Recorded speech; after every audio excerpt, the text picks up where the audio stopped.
Bismillah, Bismillah, Bismillah, Bismillah. Assalamu alaikum wa rahmatullahi wa barakatuh.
إن الحمد لله نحمده ونستعينه ونستغفره ونعوذ بالله من شرور أنفسنا ومن سيئات أعمالنا من يهده الله فلا مضل له ومن يضلل فلن تجد له وليا مرشدا. All praise is due to Allah subhanahu wa ta'ala. We praise Him and we seek His assistance and we seek His forgiveness and we seek assistance in Allah subhanahu wa ta'ala from the evil of our own souls and our evil actions. Whomsoever Allah subhanahu wa ta'ala guides, no one can misguide, and whomsoever Allah subhanahu wa ta'ala leads astray, no one can guide. وأشهد أن لا إله إلا الله وأشهد أن محمدا عبده ورسوله. And I bear witness and I testify that there is no deity worthy of worship except for Allah, and that Muhammad sallallahu alayhi wa sallam is His prophet and messenger. اللهم صل على سيدنا محمد الفاتح لما أغلق والخاتم لما سبق ناصر الحق بالحق والهادي إلى صراطك المستقيم وعلى آله حق قدره ومقداره العظيم. أما بعد أوصي نفسي وإياكم بتقوى الله تعالى. My dear brothers and sisters, I remind myself and all of you to fear Allah and to be aware of Allah and to be cognizant of Allah and to be conscious of Allah, because being granted taqwa, or being granted this notion of God consciousness, or being Allah aware, or to have fear of Allah in your heart, is the greatest gift anyone can be gifted. We say every Friday, we say every Yawm al-Jum'ah on the minbar of the Prophet Muhammad sallallahu alayhi wasallam, we say Usi nafsi wa iyaakum bi taqwallahi ta'ala. We say, I remind myself and all of you to be a person of taqwa, to have taqwa of Allah. As we said, taqwa is to be cognizant of Allah, to be aware of Allah, to be God conscious, to be Allah pak, to have Allah on your heart and to have Allah on your heart and in your mind, or in your heart and on your mind. And the person of taqwa, the person that has this characteristic of taqwa, of God awareness and God consciousness, is victorious. And he's granted the greatest gift in the world.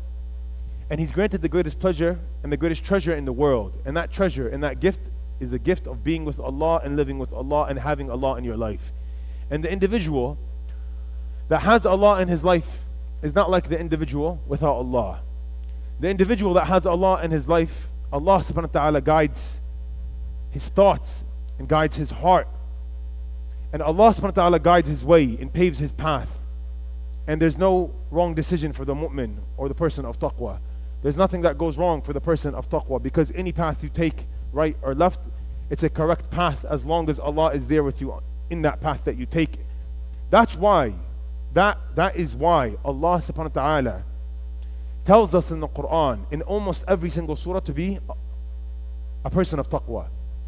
Because as we said 4 times, having taqwa is having Allah. And having Allah is not like not having Allah. The person with Allah has fulfillment in his life, and he has purpose in his life, and he has victory in all his endeavors. The person of Allah has guidance, and he has Quran, and he has Sunnah of the Prophet Muhammad sallallahu alaihi wasallam. So we want to take heed. We want to take heed from our remembrance.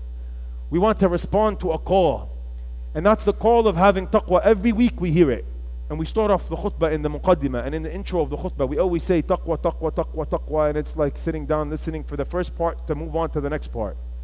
We come to the khutbah and we hear the intro of the khutbah, and we're waiting to hear the topic of the week. But the topic every week, the most important topic every week, is the intro of the khutbah. The most important topic, the true topic of the week, is the intro of the khutbah. Ittaqullah. Be cognizant and aware of Allah. Because when you are cognizant of Allah, everything else comes into place and everything falls in line. Everything falls in line. Allah subhanahu wa ta'ala, He says in Surah Ali Imran, after أعوذ بالله من الشيطان الرجيم, يا أيها الذين آمنوا اتقوا الله حق تقاته ولا تموتن إلا وأنتم مسلمون.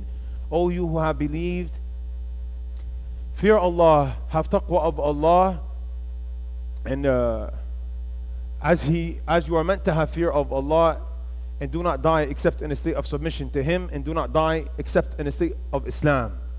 And Allah subhanahu wa ta'ala, He says on the last page of Surah Al-Hashr, يا أيها الذين آمنوا اتقوا الله ولتنظر نفس ما قدمت لغد واتقوا الله إن الله خبير بما تعملون. O you who have believed, fear Allah, and let each person see what he has put forth for tomorrow. Let each person see what he has prepared for the day of judgment, and fear Allah. Indeed, Allah is all aware of what you do. Allah knows everything in the world, and nothing goes past Allah in the book of Allah. Allah knows the secret and that which is hidden under the secret. يَعْلَمُ السِّرَّ وَأَخْفَى. Allah knows the sir, and what is the secret, and what is hidden under the secret, and what is more secret than the secret. And Allah, He says on the last page of Surah Al-Ahzab, the 33rd surah of the Quran, a beautiful surah. He says, يَا أَيُّهَا الَّذِينَ آمَنُوا اتَّقُوا اللَّهَ وَقُولُوا قَوْلًا سَدِيدًا يُصْلِحْ لَكُمْ أَعْمَالَكُمْ وَيَغْفِرْ لَكُمْ ذُنُوبَكُمْ وَمَنْ يُطِعِ اللَّهَ وَرَسُولَهُ فَقَدْ فَازَ فَوْزًا عَظِيمًا. O you who have believed, fear Allah and say what is upright. He will guide you to righteous actions and forgive you of your shortcomings. And whomsoever obeys Allah and His Messenger, for indeed he was successful. O you who have believed, fear Allah, say what is upright, speak the truth, do not lie, speak an upright word, do not speak in a zigzag manner. When we say do not speak zigzag, it means do not lie and do not cheat and do not steal. When we say do not speak zigzag, it means you stand up for what is right and you speak justice and you speak the truth and you speak good words. And if you do that, Allah subhanahu wa ta'ala, He will rectify your affairs for you, and He will facilitate the doing of good for you, and He will facilitate and make easy for you to stay away from haram. So you'll be where Allah wants you to be, and you'll be far away from where Allah does not want you to be. That's what will happen when you speak the truth and you stand up for justice. And then Allah, He ends this ayah by saying, وَمَنْ يُطِعِ اللَّهَ وَرَسُولَهُ فَقَدْ فَازَ فَوْزًا عَظِيمًا. And whomsoever obeys Allah and His Messenger, for indeed he was successful. And whomsoever obeys Allah and His Messenger, and he's in the boundaries of the Sharia, and he upholds halal, and he stays far away from haram, he has indeed achieved a great triumph, and he was truly successful. Because true success only comes through the obedience of Allah and His Messenger. Because the essence of success is making it to Jannah. Because the essence and the real meaning of success is making it to Jannah and being in the pleasure of Allah. وَرَضْوَانٌ مِّنَ اللَّهِ أَكْبَرُ. Allah, He says, after you enter Jannah, the greatest thing in Jannah is Radwanun min Allah, is the pleasure of Allah subhanahu wa ta'ala. Because if you receive the pleasure of Allah subhanahu wa ta'ala in this dunya, on earth, we're alive. We didn't die yet. If you receive the pleasure of Allah in this dunya, you're in Jannah before you pass away. If you receive the Radwan and the pleasure of Allah in this dunya, you're in Jannah before you pass away, and then you pass away and you go to Jannah, inshaAllah. So my dear brothers and sisters, in the middle of the month of June. We're in the middle of the month of June. June is the 6th month of the year. And in June, something happens every year. In June, something happens every year, and that is the graduations of high school.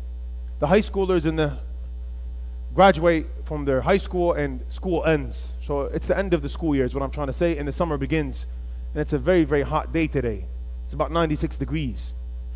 And I used to live in Orlando, so I was looking at the weather in Orlando, and it's 86 there. So we're 10 degrees hotter than Orlando today. It's really hot. It's really hot today, meaning the summer has begun. And when the summer begins, summer's all fun, pool parties, water, and it's hot every day. Nights are short, days are long. But as I said, the Muslim, he thinks different than the person that's not a Muslim, because the Muslim is guided by Allah, and he has Allah in his heart and on his mind.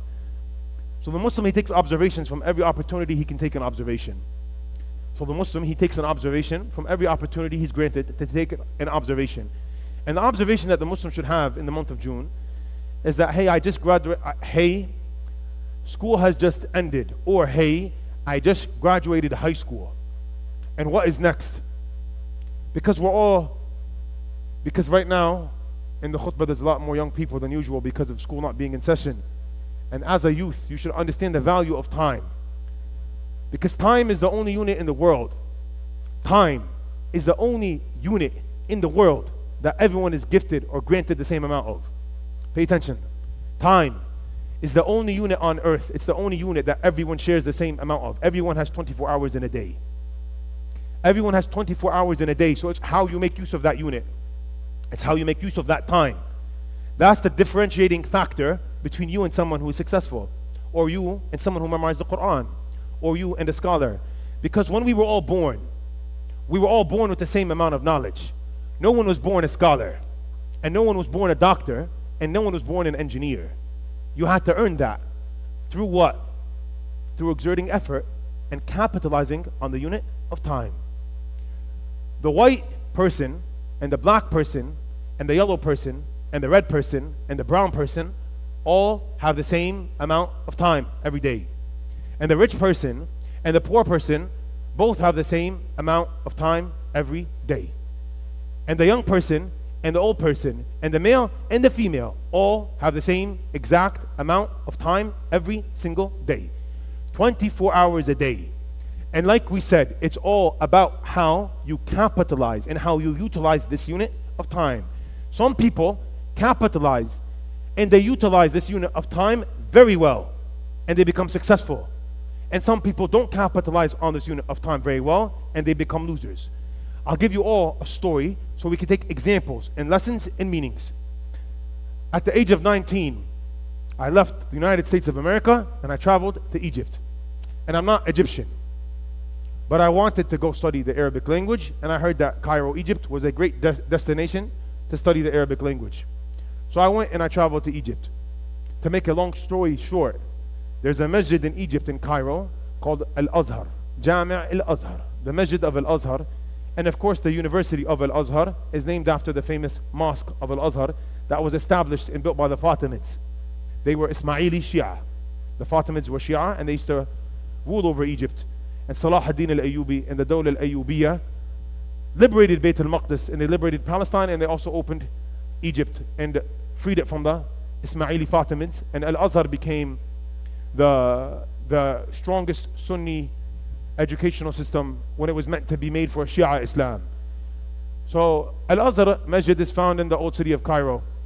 And Al-Azhar, if the brothers could walk up and fill up the gaps, because there's plenty of spaces, if the brothers could please move up. And inshallah we're going to print out a sign for next week and put it at the door. Because every week we say the same announcement, and every week there's 50 spots in the front, and everyone's standing in the back staring at me. So if the brothers could please move up, please, to make space.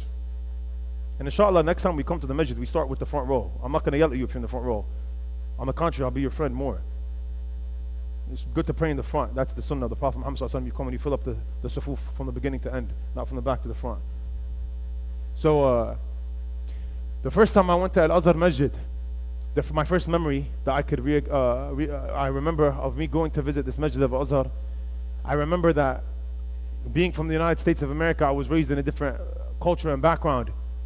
So Egypt was a very interesting country to me, because I saw cars that were from the 60s and 70s that were still being used. And I've never seen that before.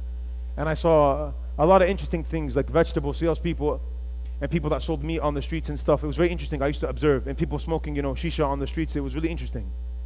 So I get to Al-Azhar Masjid, and the street in front of Al-Azhar Masjid is a cobblestone road, cobblestone, old school, old city of Cairo.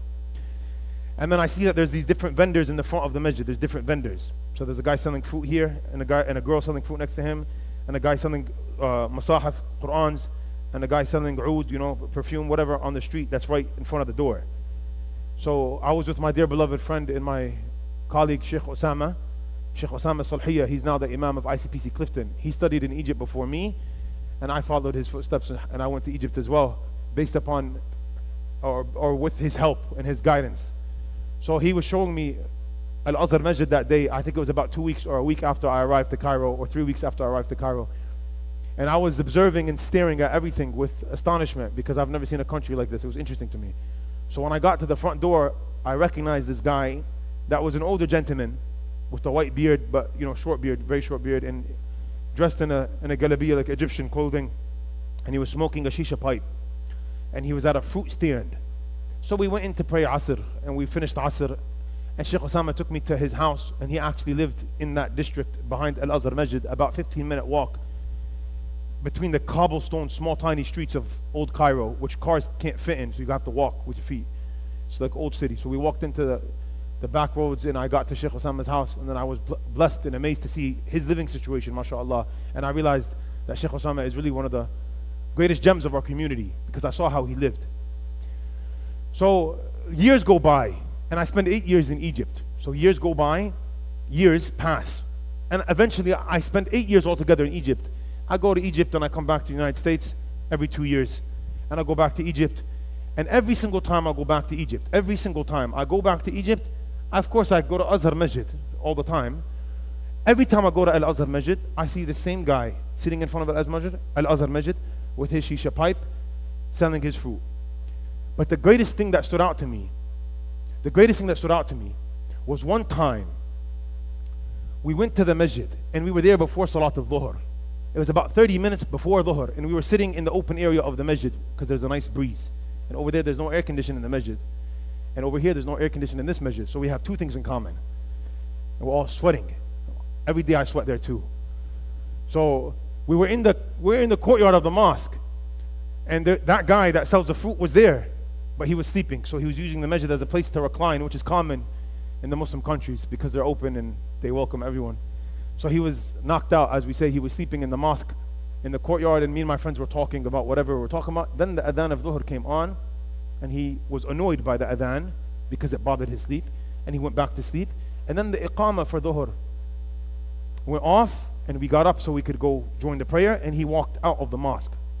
So he inconvenienced himself more than standing with us in salah and joining us in prayer, and he left angrily because the salah came and inconvenienced his sleep. And this really stood out to me. It really stood out to me, and it stuck in my head for years, till today. And now I'm on the minbar and I'm mentioning this. And may Allah guide him and guide me and keep us all steadfast. I don't have anything against the individual, but it stood out to me a lot because he's old. And how many years are going to go by until you wake up? And it's never too late to start. لَمْ يَتَأَخَّرَ مَنْ بَدَأَ. We have a saying in Arabic. The individual that started is never too late. The person who started is never too late. It's never too late for the one who started. And there's stories and stories and stories we could mention of scholars who became the greatest scholars of their time, and they started studying at 44. So may Allah guide him and all of us, and keep us steadfast. He got up and he left the masjid so he doesn't have to join us in the prayer. Then 2-3 years later, I'm still in Egypt, and then I graduate from Egypt, and then I come to America because of Corona, and I get offered a job in Orlando, Florida, and I start working. And I never planned to be an imam in my life. I just went to study in Egypt, and it just happened naturally and organically. And then I go back to Egypt one time in the summer to take care of something. I had paperwork to do for the university or something. So I went back a summer or 2 summers after I became an imam now. And I go to Al-Azhar Masjid. Of course, you can't enter Egypt without going to Al-Azhar Masjid. You have to go to Al-Azhar Masjid. And if you did, you have to make tawbah now. I'm just joking. Anyway, so I went back to Al-Azhar Masjid, and he was there still. And wallahi, this hit me like a ton of bricks, and I said, subhanallah, may Allah grant us all understanding. Me, I landed in Egypt at the age of 19. I didn't know any Arabic at all whatsoever. No Arabic, none. I didn't know anything except for 3 surahs of the Quran. So I studied the Arabic language for 2 years before I could even enter Al-Azhar Masjid. I had to study for 2 years so I could take the placement exam so I understand Arabic and I know how to read and write Arabic. Then I started memorizing the Quran at the age of 19, and I finished when I was 27 years old. So it took me 8 years to memorize the Quran. So in these 8 years, I memorized the Quran, not to speak about myself, just to give a comparison, not to speak about myself. I memorized the Quran, and I learned Arabic. I graduated from Azhar, and I was in the master's program in Al-Azhar, and I was finishing up the master's program. And he was still sitting in front of Al-Azhar Masjid, smoking his shisha pipe. And there's so many examples like this. And wallahi, how many scholars do we have in the past? How many scholars do we have in our Islamic tradition that started at a late age, but they started? And I say this for all of us to take heed of this unit of time. There is no more important unit to take or advantage of or to capitalize on than the unit of time, because we're all granted time. There's another story I'm going to share, and I'll make this story short. There's a brother, he's a dear beloved brother to me. This is a local story. And he used to go to ICPC Patterson every single day from Salat al-Asr till Isha, and he didn't move. He didn't move his place. He went to memorize the Quran. Allah guided him as well, and he was in high school. He was a sophomore. He used to go to Clifton High School, CHS. And at that time, there was no Patterson, no Prospect Park, and there was no Clifton, and it was ICPC Patterson. And we called it ICPC. We didn't have to say Patterson after it. And he used to go, after Allah guided him to the masjid, because he said, you know what, I'm going to memorize the Quran. And he told me the story one time when I was speaking to him. He said, so he goes, Shaykh Ismail, I would go in to brothers in the back. You could walk in, and there's spaces you could fill up. Yeah, don't stand at the door. Come in. There's spaces you could fill up in the masjid. Yeah. And you have my permission. So he said that I would go every single day to the masjid after Salat al-Asr, and I'll sit and I'll memorize the Quran. And as I'll memorize the Quran, at the timing of late Asr or Maghrib, the Taekwondo class would begin, and the Taekwondo class would start. There's spaces up here, brothers. There's spaces up here. You can walk up here. There's spaces, empty spaces. Yeah. He said that the Taekwondo class would go on. So he says there was a guy that used to go and attend the Taekwondo class as well. And every time he would see this brother memorizing the Quran, he would invite him to join the Taekwondo class. He'd go, oh, come, why don't you learn how to fight? You need to know how to fight. Of course, it's important to fight, you know. You have to know how to defend yourself, you know. And he's like, no, I want to memorize the Quran. So he was busy with that, and he memorized the Quran in 2 years. So by the time he graduated, he also graduated with memorizing the Quran, and there's nothing better that you could do. And there's nothing better that you can invest your time in than the Book of Allah and the Word of Allah. And this is common logic. There's nothing better in the world that you could busy yourself with than the Quran. It's the greatest gift in the world. And he told me the story. He said, Alhamdulillah, Shaykh Ismail, I memorized the Quran right as I was graduating, and that brother, he got a black belt. And he was just saying to me, an observation, he goes, Alhamdulillah, Allah granted me this gift of Quran, and you know, that guy, he got a black belt, but what happened? Like, it's all about how you utilize your time for something good as well. Nothing wrong with Taekwondo. Taekwondo is great, but do Taekwondo, also memorize Quran, you know? Busy yourself with something good. There's a scholar, his name is Khalid al-Azhari. He was an Egyptian Azhari scholar. His name is Khalid al-Azhari, and he's very famous. He was a prolific scholar. He was a strong scholar. And he was the greatest scholar of his time. And he wrote many books. But when you hear the story of how this guy became a scholar, you'll be shocked and astonished. Because when you read a book from a scholar, when you read a book from a scholar and the book was written years ago, you don't think about, oh, how did he become a scholar? You think in your head, oh, all the scholars were raised, you know, good by their fathers who were scholars, and their grandfathers were scholars, and he memorized the Quran at 8 years old. And then he went and he studied with a Shaykh at 10 years old, and he memorized this book in fiqh, and he memorized that book. That's usually how it goes. Usually that is how it goes. You're raised in a good environment, an environment that makes you strong. But Khalid al-Azhar, he was different, and he was special. He was the caretaker of Al-Azhar Masjid. You know what caretaker means? Basically the guy that turns off the lights after the masjid, and he tells everyone, let's go, I gotta lock the door. And the guy that makes sure the masjid is nice and clean. He was the caretaker of Al-Azhar Masjid. He was 44 years old. And Al-Azhar Masjid at that time was the area where the students would go study and memorize the books of fiqh and nahu and all the different Islamic sciences, because there was no Al-Azhar University. Al-Azhar University is a modern thing, but the origin is the masjid. So the students used to come from all different areas of Egypt and the different villages of Egypt, southern Egypt and the delta of Egypt, and they'd come study in Al-Azhar, and they call it Ka'bat al-Ilm. They call it Ka'bat al-Ilm. They call it the Kaaba of knowledge. They call it the Kaaba of knowledge because people go to it, and they go to it the same way people go to Hajj and the Kaaba for pilgrimage. They go to Al-Azhar for knowledge. And you find people from everywhere in Al-Azhar to study. There was a student there memorizing a book called Alfiyat ibn Malik. It's a famous book in Arabic grammar. It's called the Alfiyah of Ibn Malik, because the author of this poem, his name was Ibn Malik al-Andalusi. His name was Ibn Malik, and he was from a place called Al-Andalus, which is current day Spain. And he traveled from Spain I'm sorry. This book was taught in Al-Azhar. So there was a student from Egypt there memorizing this book. It's a high level of Arabic grammar. Once you memorize this book, it's a 1,000-line poem, by the way. A 1,000-line poem. It's long. It grants you the holistic and complete understanding of Arabic grammar from beginning to end, from A to Z.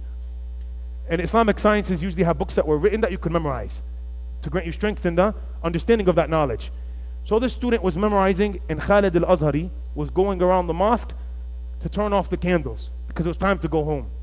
And the student is sitting and he's rocking his head back and forth, memorizing Alfiya, a famous book. And as he was turning off one of the candles, the candle wax fell onto his hand, the guy that was memorizing. The candle wax fell on the guy's hand and it burnt him a bit. So he looked up at Khalid al-Azhari and he said, Wayhak ya himar. He goes, watch what you're doing, you idiot. Basically in our language, you donkey. Watch what you're doing. What are you doing? Do you not see? And that really hurt his feelings. That really hurt his feelings. But sometimes something significant happens to you in your life, but it triggers something and it sparks something. So Khalid al-Azhari did not like to be belittled. He did not like to be called himar. He did not like to be called a donkey. That's very disrespectful and mean. So it made him feel a type of way that this guy looked down on him and he called him an idiot because the wax fell on him. So he said, you know what, I'm going to start studying and I'm going to be a scholar like these guys. And he started from the next day. So he started at 44. The guy that he dropped the wax on was probably 18 years old. He started at 44 and he began from the beginning. Al-Fi is at the end. That thing that he was studying is at the end. He started from the beginning, Ajrumi or whatever it is. And he went on to begin to study. And what happened to Khalid al-Azhari, my brothers and sisters? He studied with the biggest ulama of his time and he became the greatest scholar of his time. The person that when you enter the mosque and you see him, you point at him and you say, that's Khalid al-Azhari. Yo, that's Khalid al-Azhari. And now we look today, 500 years later, and we see how many books Khalid al-Azhari wrote, how many books in grammar and in fiqh, and he's a famous scholar. And he started at the age of 44 because he realized that it wasn't too late. So it's never too late to start. And when I say start in terms of something that is going to be good for your akhirah. And we all want to plan for our akhirah and prepare for our akhirah. Because the akhirah is forever and forever and forever. And this dunya is short-lived and it ends. قالوا كم لبثتم في الأرض عدد سنين قالوا لبثنا يوما أو بعد يوم فاسأل العادين. They will be asked when they pass away. كم لبثتم في الأرض عدد سنين. They'll be asked, how many years did you live on earth? How many years did you live in this dunya? How many years did you live on earth? قالوا لبثنا يوما أو بعد يوم فاسأل العادين. They'll respond to the question saying, we lived a day in dunya. We lived a day or a part of a day, maybe half of a day. Go ask those who are keeping track of our time. Go ask the angels who are keeping track of everything. We ask Allah to grant us understanding and wisdom. We ask Allah to make us of those who practice what we preach. We ask Allah to make us of those who take heed from our remembrance. وأقول قولي هذا واستغفر الله لي ولكم فاستغفروه.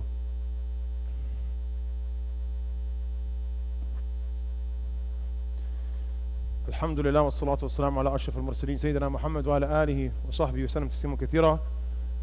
أوصي نفسي وإياكم بتقوى الله تعالى. I remind myself and all of you to fear Allah and to be aware of Allah and to be cognizant of Allah and to be people of Allah. Allah subhanahu wa ta'ala, He tells us in Surah Al-Kahf, a beautiful ayah. And Surah Al-Kahf is a surah that we should be reading every single week. Surah Al-Kahf is a surah that we should be reading every single week. Allah subhanahu wa ta'ala, He says, وَاضْرِبْ لَهُمْ مَثَلُ الْحَيَاةِ الدُّنْيَا كَمَاءٍ أَنزَلْنَاهُ من السماء فاختلط به نبات الأرض فأصبح حشيما تذروه الرياح وكان الله على كل شيء مقتدرا. واضرب لهم مثل الحياة الدنيا كماء أنزلناه من السماء فاختلط به نبات الأرض فأصبح حشيما تذروه الرياح وكان الله على كل شيء مقتدرا. Allah, He says, give them an example of this dunya as water comes down from the sky, as rain comes down from the sky and it mixes with the earth and it becomes vegetation and then it withers away and it dies. And Allah was on top and in charge of everything. And Allah is on top and in charge of everything. And Allah knows everything in the world. This is a profound example, a Quranic example, a parable from the parables of the Quran to give you an example and to give you an understanding of what this dunya is. Allah, He's telling you in this ayah, in a nice discreet manner, that this dunya is nothing. This dunya is 2 days. Allah, He says, وَاضْرِبْ لَهُمْ مَثَلِ الْحَيَاةِ الدُّنْيا كَمَاءٍ أَنزَلْنَاهُ مِنَ السَّمَاءِ. He goes, give them an example of this dunya. As water comes down from the sky, it rains. It mixes with the earth and it becomes vegetation and then it dies and it withers away. Is that the true process of a plant growing? No, brother. Water comes down, it mixes with the earth, photosynthesis takes place, this happens, that happens, it becomes a baby, then it goes this, that, then the tree becomes 600 years old, then this happens and that happens, then after 100 years or 200 years or 1,000 years, the tree dies or the plant dies. No, but Allah, He says, no. This dunya is 3 significant events. It's rain coming down, becoming vegetation, growing, and dying. Three things. Dunya is three things. It's rain coming down, making something, and dying. Three things. Meaning that from this dunya, you'll recollect, and you'll remember three things. You'll remember three things. You'll remember significant events. You'll remember significant events that stand out to you. You remember the day that you graduated high school, which was yesterday for many people. MashaAllah, there was traffic everywhere yesterday, Little Falls and Clifton, everywhere. People were graduating. May Allah grant them success in this dunya and akhirah. And may Allah grant them success in their real graduation, which is the graduation of Yawm al-Qiyamah, when you receive your book with your right hand. That's what the mu'min strives for. You know, we want success in dunya and akhirah. Yeah, we want graduation on the real day where graduation really counts, when you receive your book with your right hand and you're happy. You remember three events. You remember your graduation day, the day that you remember the day you graduated, the day something bad happened to you, whether it's a divorce or an accident or something bad, getting fired from a job. You'll remember that. It'll stick with you forever. And you remember the day that you were happy, the day you got married, or the day you had a kid, or your birthday party. If someone threw you a birthday party, and birthday parties are not haram, and celebrating a birthday is not haram. It's a cultural practice. It has nothing to do with religion. All right? You'll remember three significant events in your life, my brother. That's dunya. Allah is saying dunya is short-lived, and take advantage of dunya. That's what Allah is saying. In this world, you will live a short amount of years. By the time you pass away, by the time you get chronically ill, you'll pass away, and you won't have time to make it better. I'll end with what hadith of the Prophet Muhammad sallallahu alaihi wasallam, a beautiful hadith that I love dearly. The Prophet Muhammad sallallahu alaihi wasallam, he says, لا تزول قدم عبد يوم القيامة حتى يسأل عن عمره فيما أفناه وعن عمله وعن علمه فيما فعل فيه وعن ماله من أين اكتسبه وفيما أنفقه وعن جسمه فيما أبلاه. The Prophet Muhammad sallallahu alaihi wasallam, he says in a beautiful hadith that the 2 feet of the son of Adam, the 2 feet of the human being, they'll not move an inch or a millimeter on the day of judgment, because Yawm al-Qiyamah is called the day of the great standing. Yawm al-Qiyamah, we translate it to the day of judgment, but what it means is Yawm al-Qiyamah, Qiyamah means to stand, the day of standing, because we'll all stand on our 2 feet and be asked about what we did. Even the person that's handicapped and he doesn't stand in dunya, he'll stand on his 2 feet. Allah will make him stand on his 2 feet and get asked about what he did. We're all going to be standing up the way we were created on the day of judgment, and we're going to be asked about everything. Your 2 feet will not move a muscle until you're asked about 4 things. The first thing you're asked about, عن عمره فيما أفناه, on his life and how he spent his life, on your time in this dunya and how you spent the time in this dunya. And then you'll be asked about your knowledge, عن علمه فيما فعل فيه, what did you do with your knowledge? Did you act upon your knowledge, or did you not act upon your knowledge, and your knowledge is going to be a proof against you? And about your money, where you received your money from, and where you earned your income from, and how you spent your money. Did you spend your money by giving zakah and giving sadaqah and doing udhiyah when you were meant to, or did you give your money only in haram? And on your body, how you use your body, في جسمه فيما أبلاه, how did your body perish? Did your body perish doing haram and being wasted for nothing, or did you go fight and you died a mujahid fi sabilillah? We ask Allah subhanahu wa ta'ala to grant us all shahada fi sabilillah. We ask Allah to never grant us nifaq in our hearts and to make us true believers. We ask Allah to make us of those who die a martyr. We ask Allah to grant us martyrdom. We ask Allah subhanahu wa ta'ala to be with our brothers and sisters in Gaza, and to grant them victory over their oppressors and to destroy their oppressors. We ask Allah subhanahu wa ta'ala on this blessed day of Jum'ah, on the member of the Prophet Muhammad sallallahu alaihi wasallam, to be with our brothers and sisters in Gaza and to aid them, to guide their aim, and to strengthen their hearts, and to strengthen their feet, and to destroy their oppressors, and to destroy all the oppressors in the world, and to grant their oppressors nightmares in their dreams, and misery in their life, and making the worst day of their life the day they pass away, so they go to Jahannam, inshallah. Anybody that killed a believer, we ask Allah to grant them anxiety in their life and never see a happy day. We ask Allah subhanahu wa ta'ala to grant us a love for the Quran and understanding and wisdom. We ask Allah to make us of those who practice what we preach. We ask Allah to make us of those who hear a remembrance and act upon it. We ask Allah subhanahu wa ta'ala to make us of those who establish the prayer, and to make us love what is halal and to hate what is haram, and to guide our children to halal, and to guide our children to the love of the Quran and salah. ربنا ظلمنا أنفسنا وإن لم تغفر لنا وترحمنا لنكونن من الخاسرين. ربنا لا تزغ قلوبنا بعد إذ هديتنا وهب لنا من لدنك رحمة إنك أنت الوهاب. ربنا آتنا في الدنيا حسنة وفي الآخرة حسنة وقنا عذاب النار. اللهم اغفر للمسلمين والمسلمات والمؤمنين والمؤمنات الأحياء منهم والأموات إنك سميع قريب مجيب الدعوات. إن الله تعالى يأمر بالعدل والإحسان وإيتاء ذي القربى وينهى عن الفحشاء والمنكر والبغي يعظكم لعلكم تذكرون. فاذكروا الله يذكركم واشكروه يزدكم واستغفروه يغفر لكم وأقم الصلاة إن الصلاة تنهى عن الفحشاء والمنكر ولذكر الله أكبر والله يعلم ما تصنعون. Come on.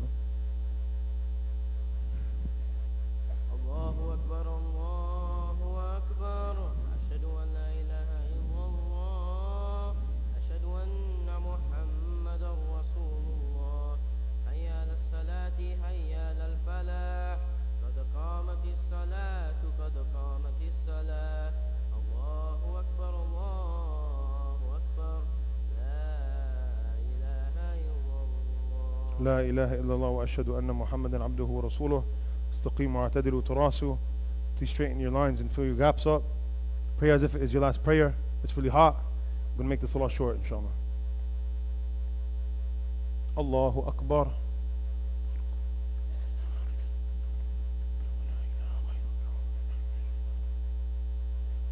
الحمد لله رب العالمين الرحمن الرحيم مالك يوم الدين إياك نعبد وإياك نستعين اهدنا الصراط المستقيم صراط الذين أنعمت عليهم غير المغضوب عليهم ولا الضالين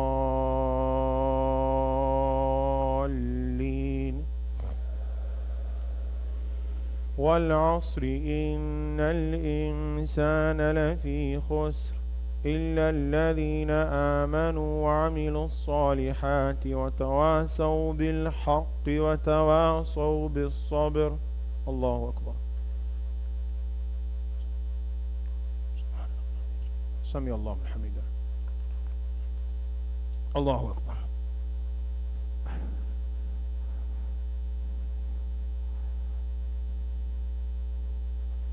الله أكبر. الله أكبر.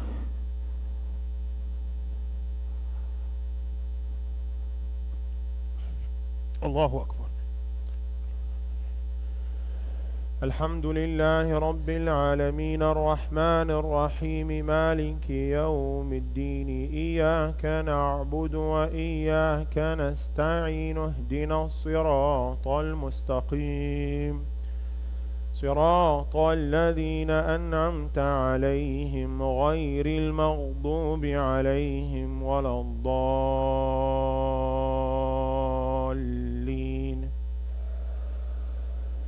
إنا أعطيناك الكوثر فصل لربك وانحر إن شانئك هو الأبتر. الله أكبر.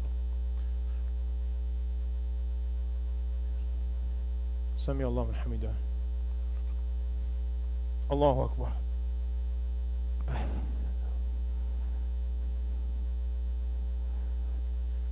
الله أكبر.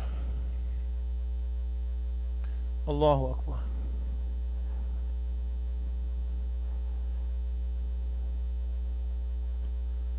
الله أكبر.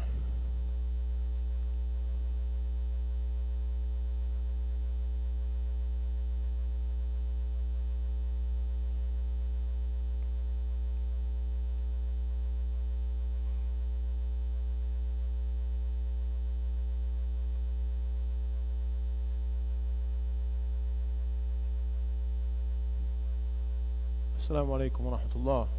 السلام عليكم ورحمة الله. السلام عليكم ورحمة الله. Just a couple of announcements before we head out. The summer program registration is open now. The general program will be in ICPC Patterson, and in Clifton it will be the Quran camp, and we have youth programs as well for ages 13 and up, boys and girls. So you can register for the summer programs at ICPC.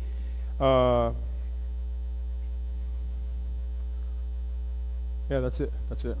There's a Muna Youth event here in Prospect Park. There's a Muna Youth event tonight after Salat al-Maghrib. So if you have any youth that are free, please bring them to the masjid. Tonight there's an event for the youth after Maghrib. Salam.